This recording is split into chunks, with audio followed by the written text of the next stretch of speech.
Poblaciones especiales en investigación biomédica. Introducción. El investigador biomédico y los comités de bioética con frecuencia deben tomar decisiones frente a la inclusión o exclusión de ciertos grupos poblacionales, que suelen ser denominados como especiales, dadas sus características particulares. En la primera parte de este capítulo se plantea que el asunto de las poblaciones especiales viene marcado esencialmente por la convergencia de 4 criterios: condición de vulnerabilidad, nivel de dependencia, capacidad/competencia y relación riesgo-beneficio. En la segunda parte se presentan las condiciones especiales de los siguientes grupos: menores de edad, mujeres, adultos mayores, personas con discapacidad cognitiva, personas en instituciones o subordinadas, personas en situación médica crítica o en coma, personas con enfermedad terminal, voluntarios sanos y minorías. De entrada, conviene resaltar que la vulnerabilidad hace parte de una de las condiciones de las poblaciones especiales, pero no necesariamente marca el sello distintivo de las mismas. Para las personas que están vinculadas al proceso de investigación y generación de conocimiento biomédico y psicosocial, estos grupos poblacionales son especiales porque plantean un conjunto de reflexiones adicionales y de cursos de acción particulares que pretenden establecer condiciones mínimas de justicia para su vinculación y reconocimiento. Por medio de la investigación. El objetivo bioético no es la exclusión, por el contrario, se busca favorecer la generación, contrastación y difusión de conocimiento aplicable a las condiciones particulares de los sujetos y sus comunidades participantes en los estudios, justamente mediante su inserción. El concepto de poblaciones especiales debe permitir un grado de flexibilidad tal que pueda ajustarse al momento histórico y a la realidad biomédica y psicosocial de los individuos y comunidades. Por ejemplo, las personas que hoy vemos como con enfermedad terminal pueden ajustarse mejor a la condición de enfermos crónicos con la disponibilidad de terapia adecuada. De igual forma, los grupos minoritarios, según su localización geográfica o condición económica, modifican su condición. Ya se está observando cómo el mismo desarrollo científico y tecnológico genera nuevos grupos especiales. Uno de los criterios esenciales en la evaluación y seguimiento de investigaciones con estos grupos poblacionales es que el objetivo de la investigación misma sea atender a las necesidades en salud del grupo estudiado.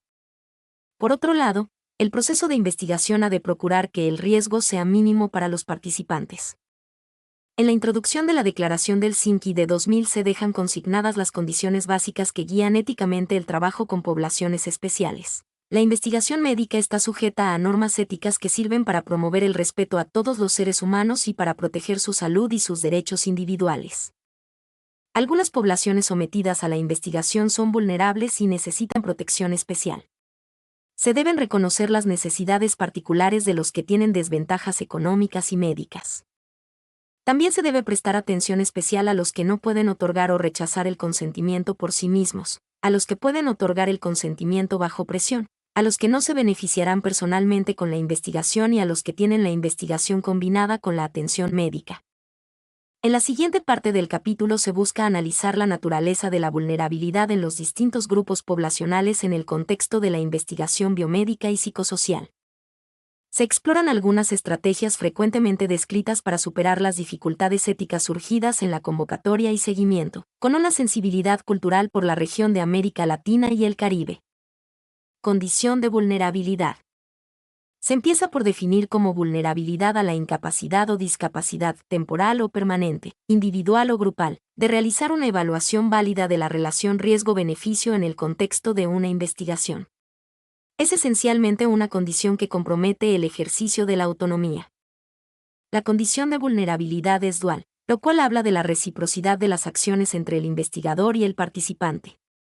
La investigación se hace vulnerable en la medida que uno de sus actores exhibe limitaciones para la protección cabal de la integridad personal. Las personas vulnerables tienen capacidades limitadas para consentir. Esto se puede dar por la ausencia de poder de elección y decisión, como sucede en los prisioneros, capacidad legal para consentir, por ejemplo en los menores de edad, o habilidad para comprender, como se presenta en las personas con enfermedad mental. Un investigador también es vulnerable cuando elige una población especial. Las deficiencias éticas en el proceso de reclutamiento o en el mismo experimento pueden comprometer seriamente la generalización de los resultados a otras poblaciones, así se hayan cumplido las condiciones bioestadísticas. Esto, para no mencionar las consecuencias penales y civiles que implican las fisuras en la estructura ética de una investigación. El investigador que incluye un grupo especial a reconocer que este hecho implica una mayor agudeza y refinamiento en los dispositivos que emplea para obtener sus resultados, e incluso en el seguimiento a largo plazo de quienes han sido sus participantes. El Comité de Bioética, por su parte, ha de vigilar y asesorar con particular rigurosidad la protección de los intereses de las personas vinculadas al proceso investigativo. La declaración del SINCI de la Asociación Médica Mundial de octubre de 2000 agrega: la investigación médica en seres humanos debe ser llevada a cabo solo por personas científicamente calificadas y bajo la supervisión de un médico clínicamente competente. La responsabilidad de los seres humanos debe recaer siempre en una persona con capacitación médica, y nunca en los participantes en la investigación, aunque hayan otorgado su consentimiento. 1. Esta advertencia respecto a la investigación médica sirve para enfatizar en la necesidad de la calificación profesional idónea de los investigadores como medio para la disminución de la vulnerabilidad inherente al personal que conduce el estudio. Con frecuencia la reflexión sobre la vulnerabilidad se concentra en los participantes descuidándose el análisis de las condiciones de los investigadores. En los últimos años se han venido presentando diversas propuestas para garantizar la transparencia ética de los proyectos de investigación. Uno de los puntos centrales en este orden de ideas es la declaración de conflictos de intereses. Un investigador se hace a su vez un individuo vulnerable cuando no declara completamente los intereses económicos, políticos o de otra índole que pueden comprometer sustancialmente su capacidad para tomar decisiones en el curso de la investigación.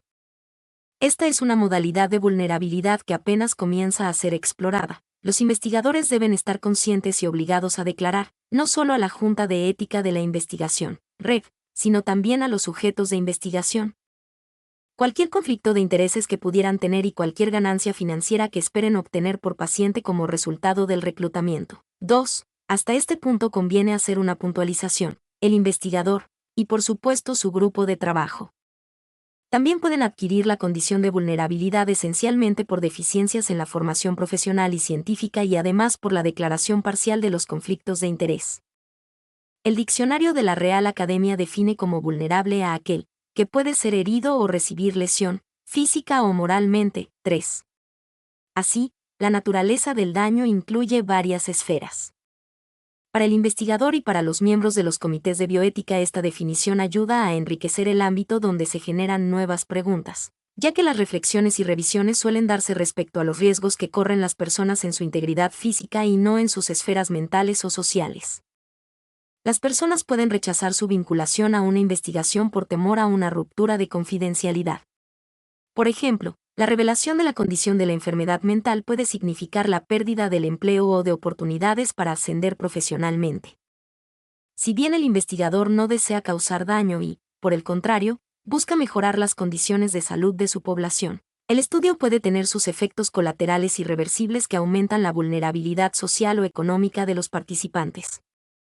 Los comités de bioética han de estar atentos a la revisión cautelosa de los protocolos que se centran exclusivamente en los posibles daños orgánicos y no contemplan la probabilidad de daño moral.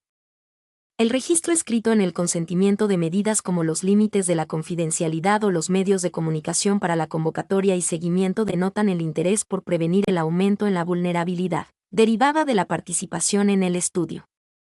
En las pautas éticas para la investigación biomédica en seres humanos de SIOMS 2002 la vulnerabilidad aparece como una incapacidad sustancial para proteger intereses propios, debido a impedimentos como falta de capacidad para dar consentimiento informado, falta de medios alternativos para conseguir atención médica u otras necesidades de alto costo, o ser miembro subordinado de un grupo jerárquico. Por tanto, se debiera hacer especial referencia a la protección de los derechos y bienestar de las personas vulnerables. Esta definición aporta otro elemento en la construcción conceptual de la vulnerabilidad al vincular elementos como la inequidad en el acceso a los servicios de salud tan frecuente en el ámbito latinoamericano, las desventajas económicas y la subordinación.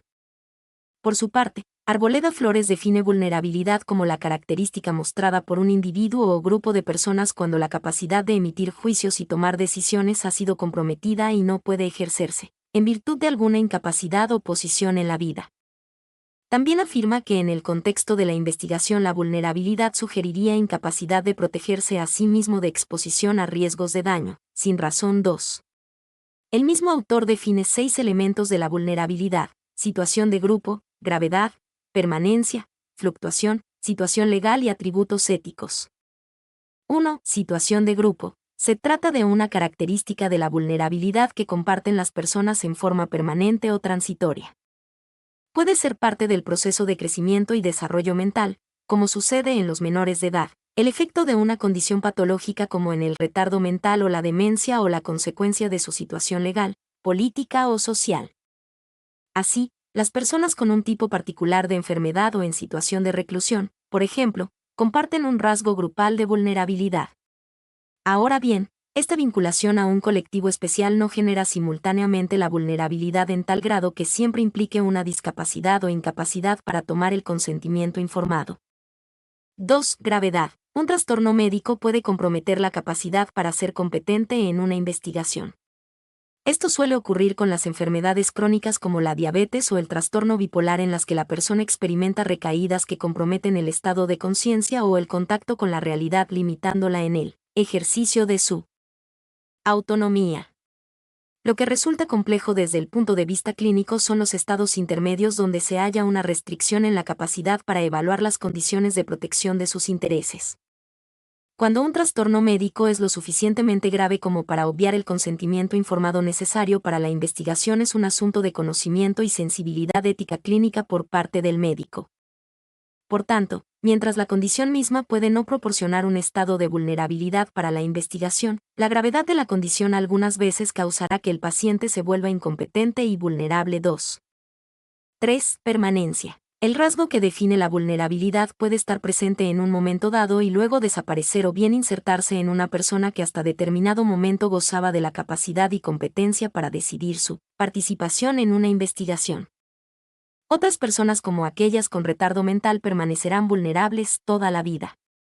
La característica de la permanencia puede a su vez ser clasificada como fija o transitoria.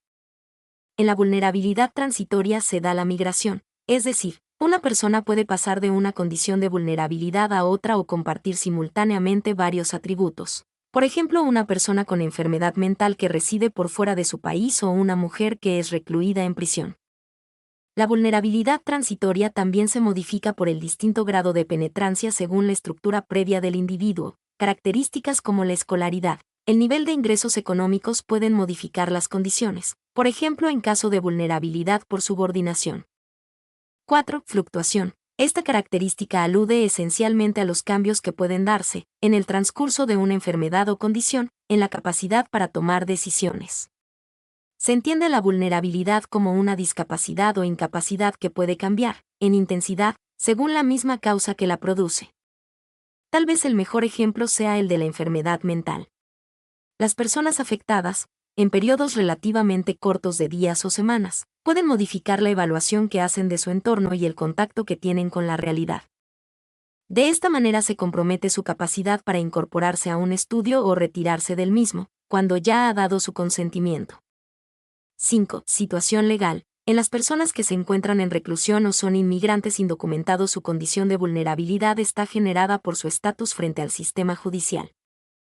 Para las personas en prisión, la limitación al ejercicio de la autonomía, la subordinación a las normas carcelarias y las condiciones particulares de vida en los centros penales, precarias en muchos países de América Latina y el Caribe, comprometen la libertad y voluntariedad frente a la decisión de participar.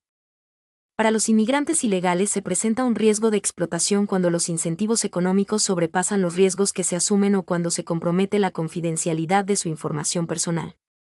Nivel de dependencia. Para las poblaciones especiales y vulnerables, su relación con el aparato investigativo biomédico y psicosocial determina otro criterio para evaluar las condiciones de otorgamiento de un consentimiento informado válido. La tensión ética se agudiza cuando se fusionan la investigación con la atención médica.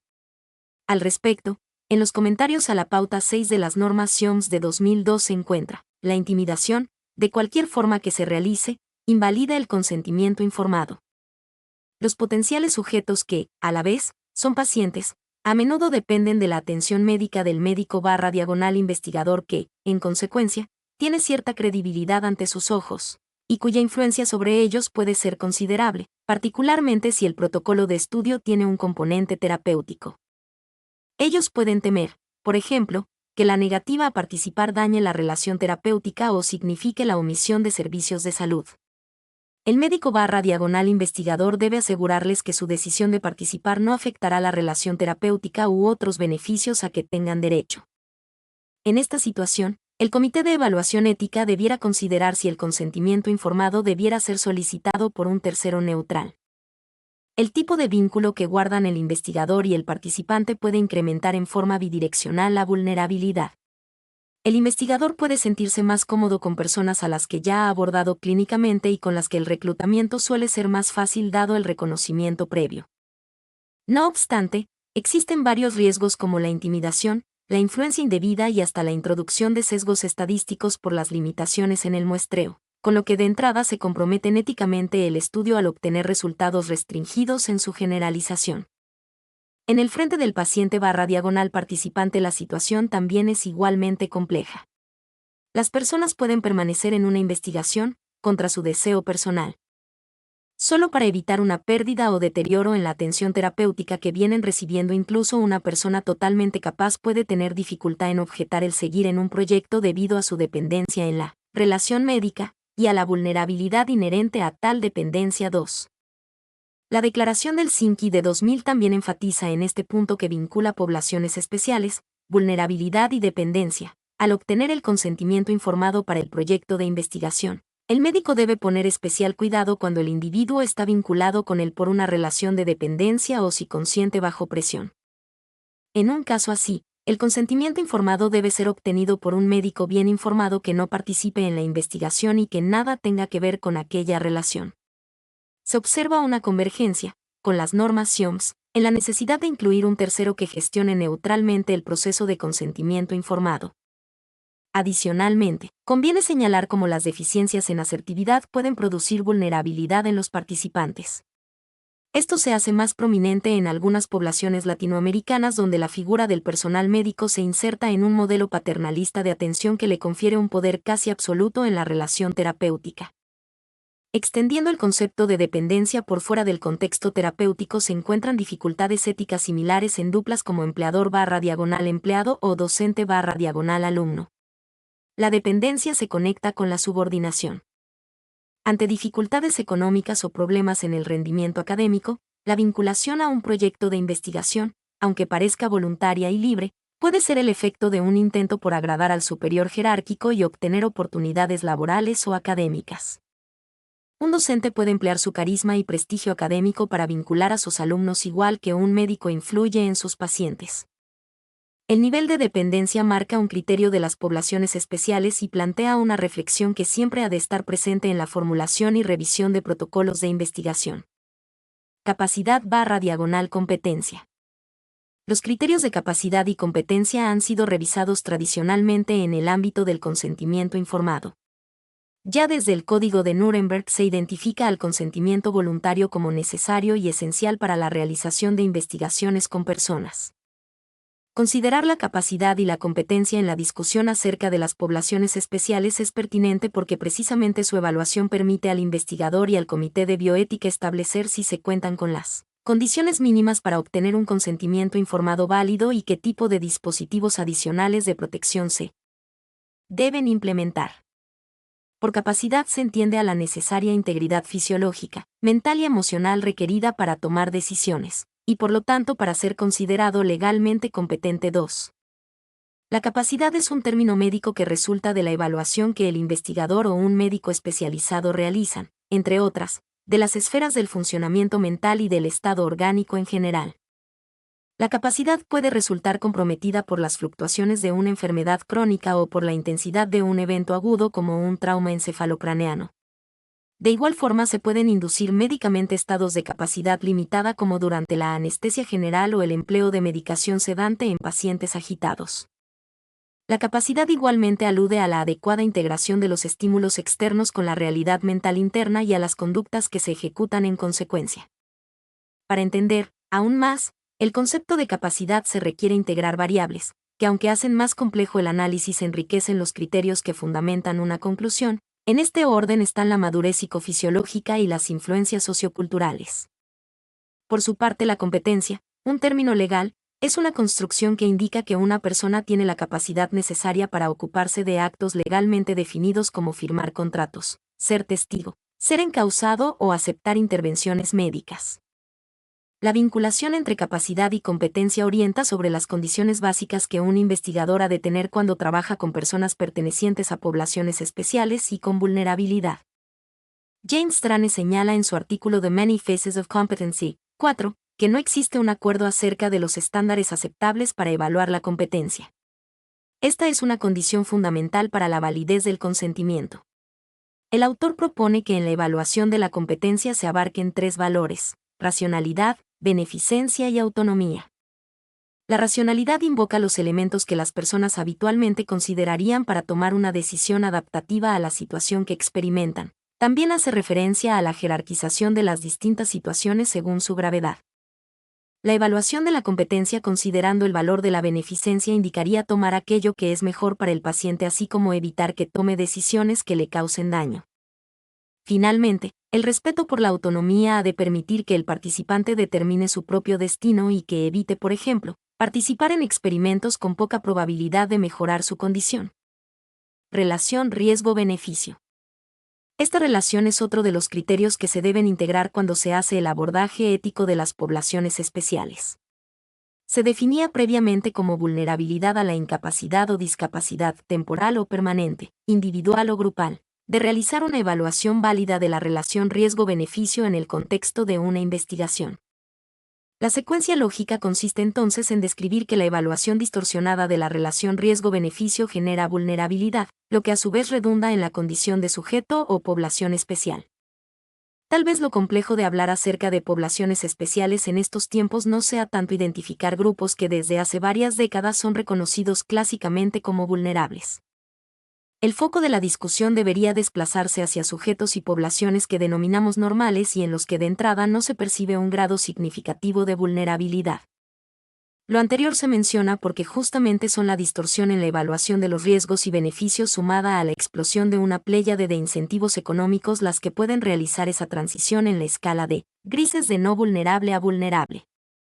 Los habitantes de América Latina y el Caribe son particularmente susceptibles cuando no se cuenta con los dispositivos bioéticos para contenerla. Un terreno donde la pendiente resbaladiza de la bioética se hace más inclinada es el de los voluntarios sanos.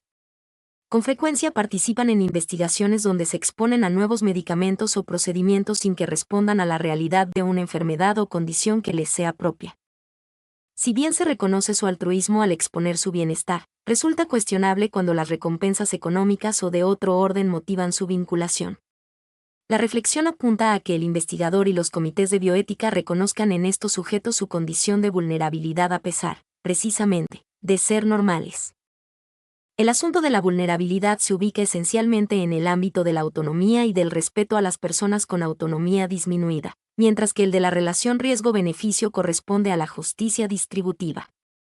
Cuando se aplica el principio de justicia también se debe entender que los objetivos de la investigación y sus probables resultados den cuenta de un problema que afecta el nivel de bienestar y las condiciones de salud de los individuos vulnerables incluidos.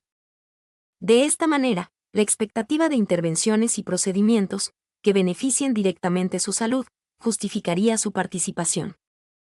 Si empleamos el principio de beneficencia, el investigador y su grupo de trabajo deben maximizar los beneficios y reducir los riesgos. Sin embargo, en la investigación con poblaciones especiales y vulnerables se requiere un esfuerzo adicional para identificar y prevenir los riesgos antes, durante y después de la intervención.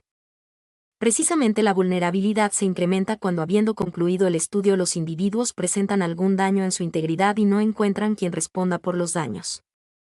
En un intento por sortear las dificultades que implica obtener un consentimiento informado válido en poblaciones especiales, se ha introducido el concepto de riesgo mínimo para justificar intervenciones o procedimientos de investigación que no tengan posibilidad de beneficio directo para su salud. Riesgo mínimo significa que la probabilidad y magnitud del daño o malestar previsto en la investigación no son mayores en sí mismos que aquellos comúnmente encontrados en la vida cotidiana o durante el desempeño de exámenes o pruebas físicas o psicológicas de rutina 2. En este punto conviene señalar que aunque la intervención investigativa sea de riesgo mínimo, o lo supere ligeramente, esto no exime de procurar por las vías disponibles la obtención del consentimiento o asentimiento, si es del caso, para el inicio de la misma. Se ha de respetar cualquier señal de rechazo o deseo de desvinculación sin tener que solicitar explicaciones rigurosas o extensas sobre el mismo.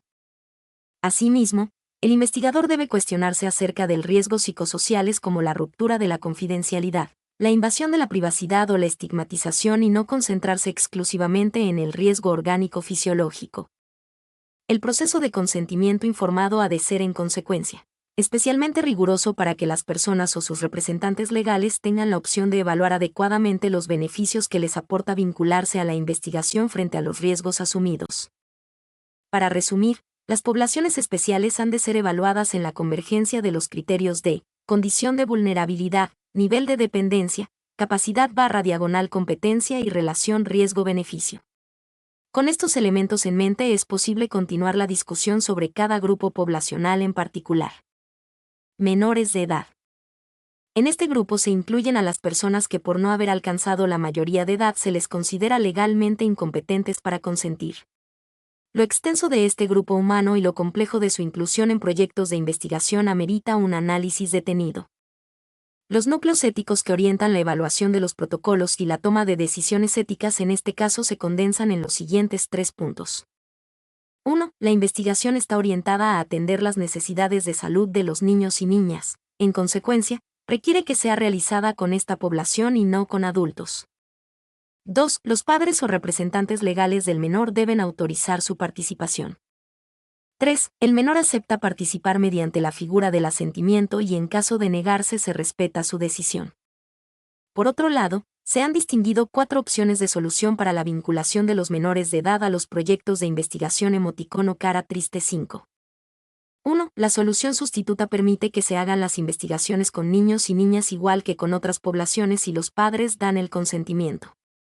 Esta solución puede aumentar las probabilidades de daño si son incluidos en proyectos de riesgo elevado. El papel tutorial y protector de los padres debe orientarse por la búsqueda del bienestar para los menores. Los padres no cuentan con la autoridad moral para inscribir a sus hijos en proyectos de investigación potencialmente dañinos.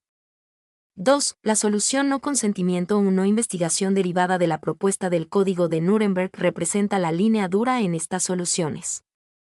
Considera que los niños y niñas no son competentes para dar racionalmente un consentimiento y que, en consecuencia, no pueden ser reclutados en una investigación, aun si ésta proporcionara algún beneficio para ellos. 3. La solución no consentimiento solo terapia surge de la interpretación del contenido de la Declaración de Helsinki. Sostiene que las personas con ausencia de capacidad para dar consentimiento solo pueden ser incluidas en proyectos que investiguen opciones terapéuticas para su enfermedad o condición. Sin embargo, esta salvedad no excluye a los menores de edad de experimentar incomodidad por pruebas y hospitalizaciones vinculadas a la investigación terapéutica. Por otro lado, limita las opciones de producir y renovar conocimiento útil para mejorar las condiciones de salud de los niños y niñas independientemente de un objetivo terapéutico.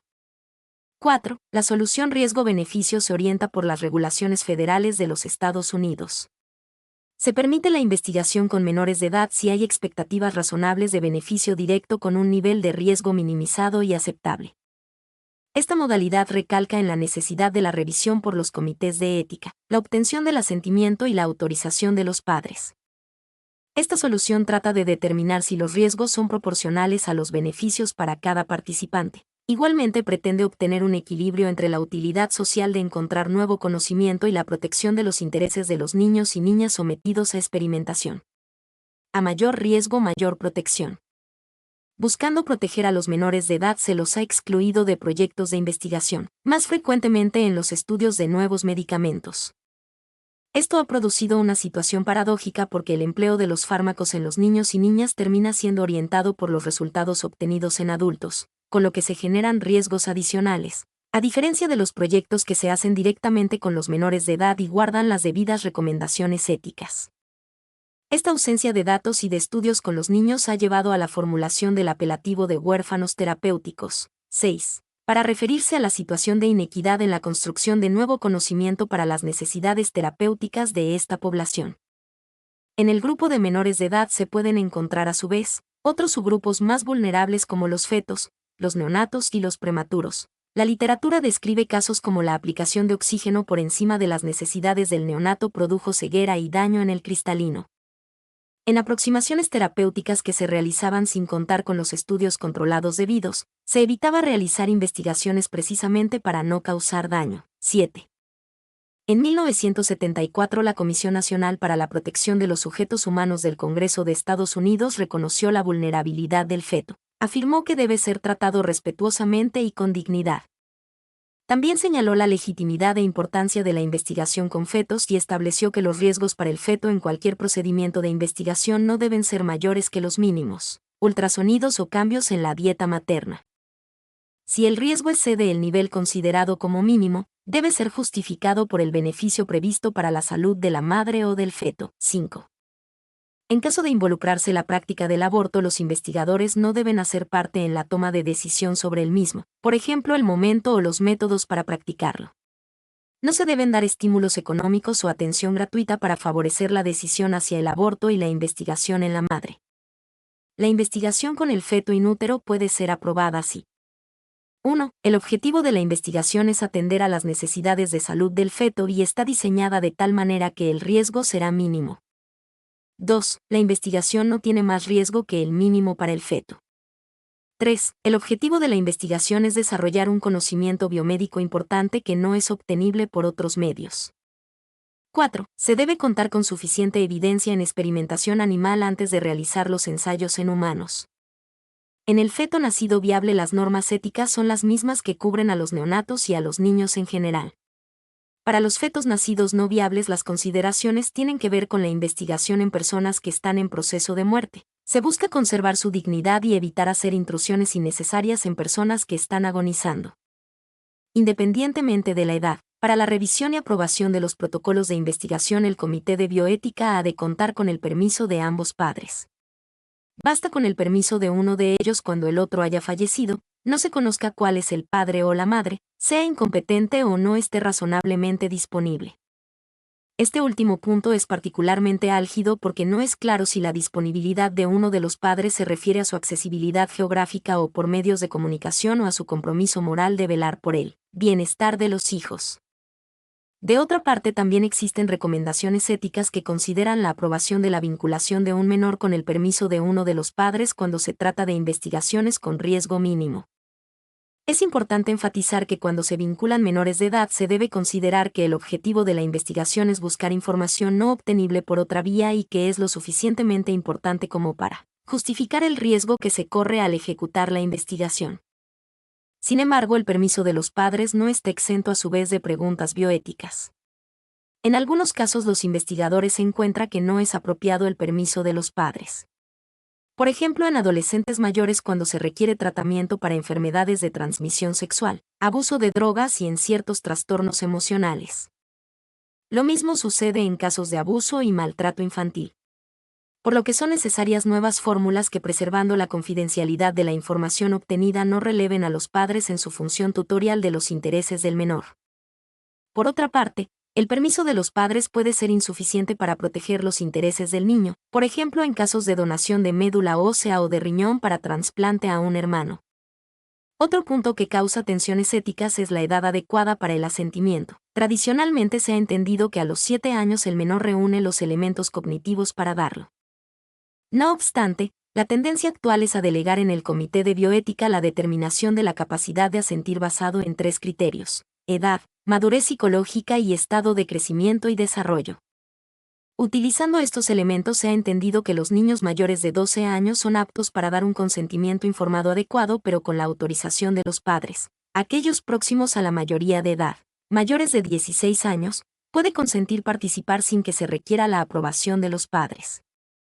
Por supuesto, lo que aquí se presenta son iniciativas que siempre requieren un ajuste al entorno jurídico del país donde se investiga. Un punto clave para establecer cuándo un niño puede dar asentimiento es la capacidad de comprender lo que es ser voluntario para el beneficio de otros. La incorporación del principio de equidad, es decir, de igual trato para con los demás en similares circunstancias, se da aproximadamente a los 8 o 10 años, según Piaget. 8. Cuando la investigación ofrece la posibilidad de un beneficio directo que es importante para la salud o el bienestar del niño, No se cuenta con terapias alternativas aceptadas y el recurso terapéutico solo está disponible en el contexto de la investigación. El Comité de Ética puede determinar que el asentimiento del niño no es necesario. En los comentarios a la pauta 14 de las normas SIOMS de 2002 se encuentra: a menudo, los niños que no han alcanzado la edad legal para dar su consentimiento pueden entender las implicaciones que el consentimiento informado conlleva y pasar por los procedimientos necesarios. En consecuencia, pueden aceptar informadamente participar como sujetos de investigación. Tal aceptación informada, algunas veces denominada asentimiento, es insuficiente para permitir la participación en investigación, a menos que sea complementada por la autorización de uno de los padres, un tutor legal u otro representante debidamente autorizado. En este comentario se integran dos ejes que orientan el abordaje ético con menores de edad: asentimiento y autorización de los padres, al tiempo que resalta la insuficiencia parcial del asentimiento frente a la fuerza moral que tiene la autorización paterna. Los investigadores también han de estar atentos a las manifestaciones de desaprobación o rechazo a la participación por parte del menor. Incluso cuando ya se cuenta con la autorización de paterna, si se considera adicionalmente que el menor en cuestión no cuenta con la madurez psicológica para aceptar participar con entendimiento o dar asentimiento. Nos encontramos entonces ante la figura de la objeción deliberada. En todo caso, sea considerar que ésta no se aplica a manifestaciones como el llanto o la exaltación ante cualquier estímulo. En razón a lo anterior, también resulta conveniente la observación o acompañamiento, si es del caso, de uno de los padres mientras se realizan los procedimientos o intervenciones propias de la investigación. Un contexto en el que se multiplica la vulnerabilidad de los menores de edad es la institucionalización. La formulación y revisión de los protocolos de investigación con estos niños y niñas debe guardar especial sensibilidad a su situación y prevenir la coerción o influencia indebida al vincularlos. Siempre se les ha de recordar que es posible el retiro de la investigación sin que signifique el egreso de la institución o la pérdida de atenciones o cuidados especiales que requieran. Los investigadores han de realizar esfuerzos para explicar, lo más claramente posible, en qué consiste la investigación y cómo se dará la participación de la niña o el niño, en términos comprensibles para su edad y su desarrollo cognitivo. En América Latina y el Caribe, la vulnerabilidad de la población infantil por inequidad en el acceso a los servicios de salud se suma a las consideraciones generales que hasta este punto se han considerado. La crónica escasez de atención médica en los países en desarrollo impele a los padres a consentir a la realización de procedimientos experimentales en sus niños con la esperanza de que la atención médica para la familia mejore, produciéndose de hecho una situación coercitiva, aunque esto no sea la intención del investigador. 9. Los investigadores y los comités de bioética deben incrementar sus dispositivos de vigilancia para no incrementar la vulnerabilidad de sus niños y niñas. Mujeres. La condición de las mujeres suele estar traspasada por múltiples vulnerabilidades. En América Latina y el Caribe, las mujeres y sus hijos menores de edad suelen padecer con más rigor las situaciones de inequidad y subdesarrollo económico. Tradicionalmente, la investigación con mujeres se ha dado para atender a las dificultades en salud derivadas de su papel reproductivo. Con frecuencia, se generalizan los resultados de investigaciones de nuevos medicamentos, por ejemplo, realizados con hombres sin haberse realizado estudios que atiendan a las condiciones fisiológicas y socioculturales particulares de las mujeres. La inclusión de las mujeres como una población especial o vulnerable tiene el registro de una discriminación, ya que parece presuponer una condición de normalidad en los hombres y de anormalidad en ellas. Aunque las mujeres han ganado esencialmente este estatus de especial en virtud de no ser hombres, el hecho de que ellas menstruen, puedan embarazarse o experimentar la menopausia es resaltado como una razón por la cual los investigadores necesitan mostrar especial consideración si las mujeres que van a ser incluidas en los estudios. 11. La labor de la bioética debe consistir precisamente en asimilar la discriminación positiva de las mujeres y reorganizarla como fuente para superar las condiciones de inequidad. En el decenio de los 90 surgió un movimiento en Norteamérica que denunciaba la escasa investigación que se venía realizando sobre las necesidades en salud de las mujeres. Se propuso, entonces, la implementación de una política ya existente de inclusión de las mujeres en la investigación, que superara la baja representación en las muestras habitualmente seleccionadas. Mi nombre es Demim. Soy tu asistente personal. Mi sitio en internet es demim.es.tl.